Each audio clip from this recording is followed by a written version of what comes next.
De manera unilateral y apoyado por los Estados Unidos, Luis Almagro, el secretario general de la OEA, descabezó a la Comisión Interestatal de Derechos Humanos.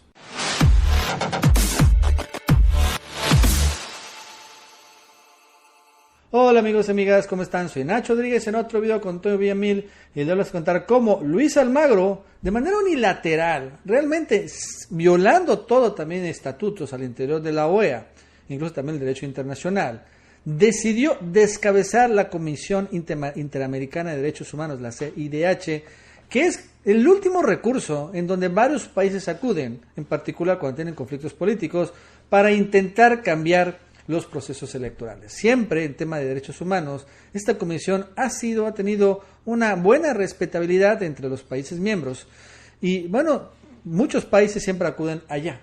Y se nota que obviamente lo que está haciendo la CIDH, que de manera independiente finalmente estaba seguramente revisando asuntos graves de derechos humanos, violaciones en Bolivia, en Ecuador y en otros lados donde Luis Almagro se ha hecho pato, y bueno, decidió descabezarlo.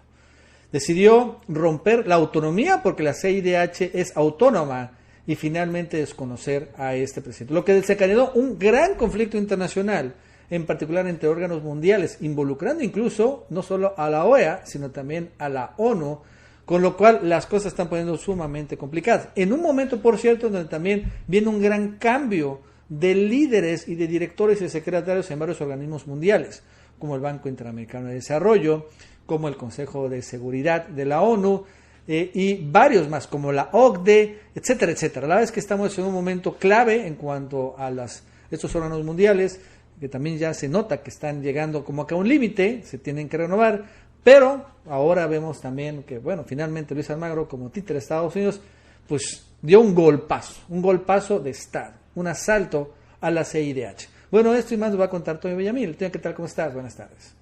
Hola Nacho, un saludo a los amigos del canal, qué gusto que están aquí. Bueno, pues fíjense que está este asunto, sí, efectivamente Almagro es un dictador, está comportándose como un auténtico y total dictador, es lo que se puede decir de Luis Almagro, que francamente en la Organización de Estados Americanos pues tiene un papel gris, está más esforzado en cumplir el papel que Estados Unidos le ha designado de ser pues el alfil mediante el cual se cuestionen a los gobiernos de Venezuela, de Cuba, de Nicaragua, que es el próximo golpe de Estado en el que están interesados los estadounidenses, y Almagro empieza a justificar todo eso.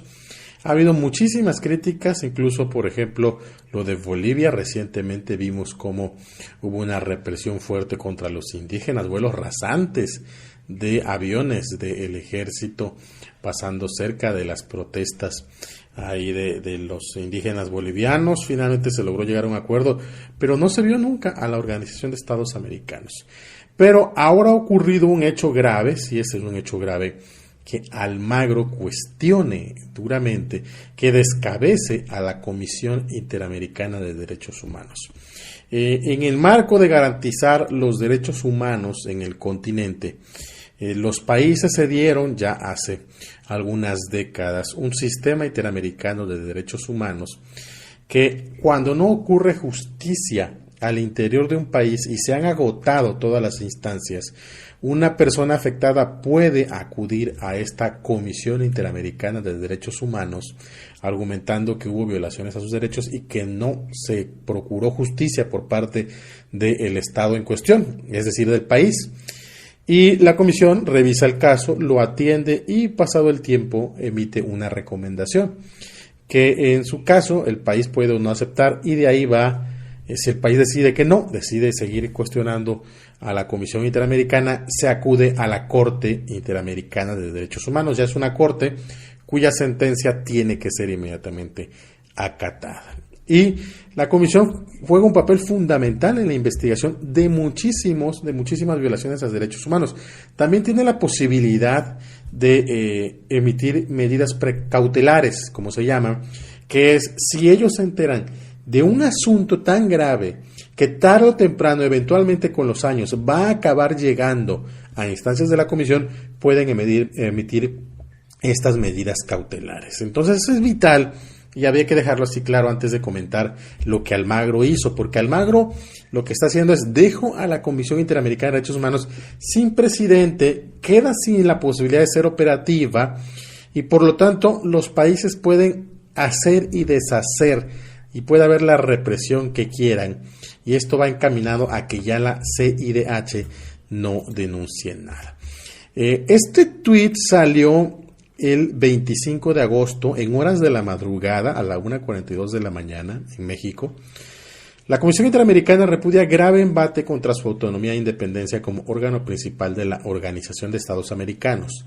La Comisión Interamericana de Derechos Humanos publicaba este comunicado fechado en Washington que decía: ante la decisión del secretario general de la OEA, Luis Almagro, de abstenerse de avanzar en el proceso de renovación del mandato de su secretario ejecutivo, la Comisión expresa su más enérgica protesta, así como su alarma ante un grave embate contra su independencia y autonomía.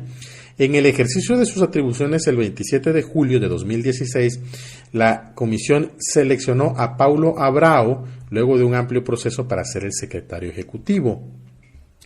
En esas mismas atribuciones, la Comisión, durante la sesión realizada en México del 8 al 9 de enero de 2020, decidió por unanimidad renovar el mandato a su secretario ejecutivo para el periodo 2020-2024. El 9 de enero se lo comunicaron a Almagro de acuerdo al reglamento que existe. Entre las razones, bueno, pues finalmente, pero Almagro, al último día del plazo que tenía para reconocer este nombramiento, el 15 de agosto, no lo hizo. Comunicó a la Comisión Interamericana de Derechos Humanos sin consulta previa su determinación de abstenerse de avanzar en el proceso del nombramiento del secretario ejecutivo, lo que en la práctica se traduce en una negativa a extender el contrato laboral. Así que la Comisión anuncia a la comunidad internacional que esta decisión constituye un franco desconocimiento de su independencia y autonomía. La Comisión le estaba, en la independencia y autonomía que tiene, notificando a la OEA lo que había decidido, que es la reelección del secretario general, y Almagro dice: no vamos a ir hacia adelante, ese señor no va a más. Y luego Almagro sacó precisamente ese día, el 25, una declaración sobre este asunto de la designación de la comisión. Almagro, como ya sabemos, es un tipo bastante mentiroso. Entonces, decía en esta declaración fundamentalmente que se decía, debido a la existencia de decenas de denuncias de carácter funcional, estamos leyendo el sexto línea, funcional, que han sido presentadas ante los mecanismos institucionales encargados de garantizar y promover los derechos de las y los funcionarios de la organización y de procesar en este caso las reiteradas denuncias sobre posibles violaciones de sus derechos. Dijo que por ese motivo no se había podido avanzar en ese proceso de designación. Los está acusando prácticamente de tener trabajo rezagado y de que no estaban haciendo nada, es lo que decía Almagro. Esta situación, digamos que golpe dictatorial de Luis Almagro, ya llegó a instancias de la ONU, a Bachelet, que es otra omisa también, pero bueno, que se tuvo que pronunciar instándolos a poner fin a la crisis provocada en la Comisión Interamericana de Derechos Humanos. Esta alta comisionada de las Naciones Unidas, Michelle Bachelet, instó a la OEA a tomar medidas inmediatas para que acabe ya este tema de la Comisión Interamericana. Entonces dice, la comisión es un órgano muy eficaz y de gran eficacia cuya labor es sumamente apreciada, dijo Bachelet. Ha proporcionado un recurso vital a las víctimas de violaciones de los derechos humanos en las Américas y ha desempeñado un papel importante en la promoción de los derechos de los grupos vulnerables. Entonces dice que es una situación muy perjudicial, que está en riesgo de minar la independencia y la eficacia de la comisión, etcétera, etcétera. Mucha palabrería, pero no le exige a Luis Almagro absolutamente nada. Simple y sencillamente llama a las partes y de que no se afecte, pero hasta ahí. Así el golpazo que Almagro le da a América Latina, al continente. Ahorita no hay Comisión Interamericana de Derechos Humanos, ahorita no hay nadie que pueda poner en orden a los países cuando se deciden a violentar derechos de las personas. Lamentable situación y se va a poner peor con Luis Almagro. Estamos al pendiente. Bueno, amigos y amigas, ese es todo por el día de hoy. Si te gusta este video, suscríbete, dale like para que más personas lo vean. Que tengas un buen día y nos vemos en el próximo video. Un juzgado inglés determinó que el Estado venezolano no puede disponer del oro venezolano que está depositado en las bóvedas del Banco de Inglaterra. ¿Por qué? Pues porque el gobierno de Reino Unido no reconoce a Maduro como presidente, sino a Juan Guaidó. La noticia alegró a unos y molestó a otros, pero con el historial británico de apoderarse de cosas que no le pertenecen recurriendo a excusas variopintas, tampoco puede decirse que la sentencia fuera muy sorprendente, la verdad. Good morning. Yes, este es el Museo Británico. ¿En qué podemos servirle? ¿De dónde llama, dijo? Ah, de Grecia. ¿Qué desean? Ya que les gustaría que les devolviéramos los frisos de Partenón de Atenas. Claro, entiendo. Nos encantaría ayudarlos, pero lo que ocurre es que el gobierno británico solo reconoce como legítimo dueño de los mismos a Pericles. Ya sé que Pericles murió hace 2500 años. Ese es justamente el problema, que no está claro quién es su heredero legal. Si no fuera por eso, se lo mandábamos mañana mismo. Además, no se preocupen, aquí esos grabados están muy bien y a los turistas les gustan mucho. Cada día vienen miles a contemplarlos.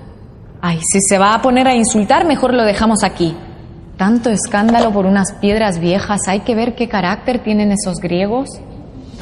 El gobierno venezolano, que fue quien llevó el caso a tribunales, calificó de absurda la decisión del juez y anunció que recurrirá a una sentencia que parece ser mucho más reflejo de una decisión política que judicial. Según el dictamen, el presidente legítimo de Venezuela es inequívocamente Juan Guaidó, pero a pesar de lo supuestamente inequívoco del asunto, quien está acreditada como embajadora venezolana por la jefatura del Estado británico, que no lo olvidemos, no la ostenta Boris Johnson, sino la reina de Inglaterra, es la designada por Maduro.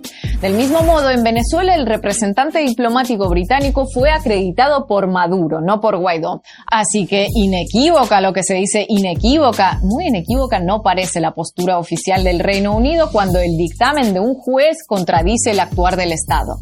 Ya sé lo que dirán algunos. Maduro quería disponer de ese oro para venderlo y enriquecerse o comprar armas nucleares en el mercado ilegal, por eso el juez dijo que no. Que es el tipo de argumento predilecto al que recurren Guaidó y quienes lo reconocen para congelar los activos venezolanos en el extranjero. Pero precisamente para evitar que ese supuesto uso inapropiado de los recursos fuera la excusa, la propuesta del gobierno venezolano fue que sería la ONU quien recibiría el dinero de la venta de ese oro, adquiriría los implementos necesarios para atender la pandemia y los haría llegar a Venezuela. Pero ni por esas. Por supuesto, la explicación más común que verán en grandes medios es que el Reino Unido es una pobre e inocente víctima que, producto de la crisis política interna de Venezuela, se vio atrapada con decenas de toneladas de oro en sus manos y no sabe qué hacer con ellas, si dárselas a Maduro o a Guaidó. A mí me conmovió tanto leer algunos informes al respecto que casi sentí ganas de enviar un mensaje de ánimo al Banco de Inglaterra para brindarles apoyo moral en estos duros momentos de indefinición causados por los problemas telenoveleros de naciones caribeñas. Pobres almas cándidas. Pero la realidad es que el Estado venezolano reclama el oro que todavía posee en las bóvedas del Banco de Inglaterra desde octubre de 2018, es decir, desde antes de la autoproclamación de Guaidó. En total, en esas bóvedas se encuentran depositadas unas 31 toneladas cuyo valor de mercado alcanza casi 2.000 millones de dólares. Parte de ellas tienen años en el lugar, mientras que otras son más recientes, motivadas a depósitos de garantía negociados entre el Estado venezolano y bancos como Citibank o Deutsche Bank, a cambio de préstamos monetarios en los años recientes. Tal vez algunos se pregunten por qué Venezuela guarda parte de sus reservas en el extranjero. La mayoría de los países tienen gran parte de sus reservas de metales en bancos europeos o estadounidenses por dos motivos. Uno, que allí es más fácil transar su compra o venta internacional. Y dos, pues básicamente porque no les queda más remedio.